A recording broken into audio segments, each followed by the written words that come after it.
এই আয়াতে আল্লাহ তাআলা একদল লোকেদের বর্ণনা দিয়েছেন যাদের জন্য আল্লাহ তাআলা ক্ষমা প্রস্তুত করে রেখেছেন আর জান্নাত প্রস্তুত করে রেখেছেন। প্রস্তুত করে রাখছে কে? 10 শ্রেণীর লোকদের জন্য, যাদের মধ্যে 10টা কোয়ালিটি আছে, তাদের জন্য আল্লাহ তাআলা ক্ষমা রেখেছেন আর আজরান আযীমা, মহা প্রতিদান রেখেছেন। এখন ওই 10 শ্রেণীর লোক আমরা হতে চাই কি চাই না? সবাই চান?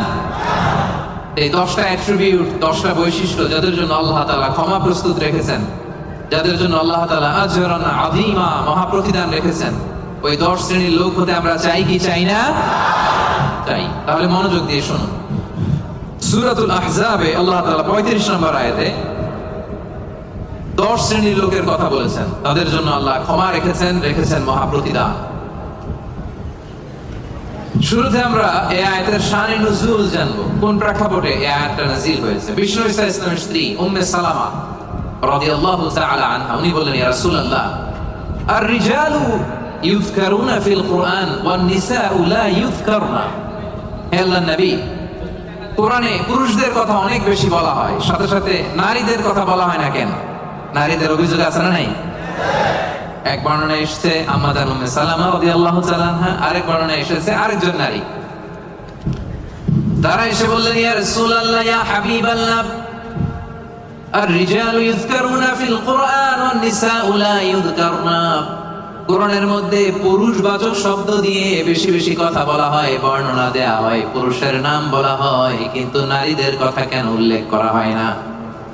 এই প্রশ্ন যখন বিশ্বনবীকে করা হলো, নারীদের মনকে ঠান্ডা করে দেবার জন্য তাদের এই প্রশ্নের প্রত্যুত্তরে আল্লাহ তাআলা আয়াত নাযিল করলেন, ইন্নাল মুসলিমিনা ওয়াল মুসলিমাতি ওয়াল মুমিনিনা ওয়াল মুমিনাত। পড়েন সুবহানাল্লাহ।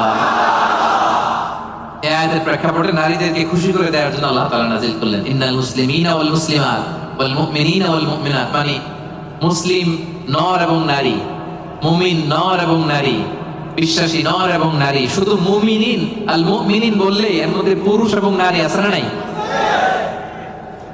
as-সাইমিন বললে রোজাদার নারী পুরুষ আছে না নাই?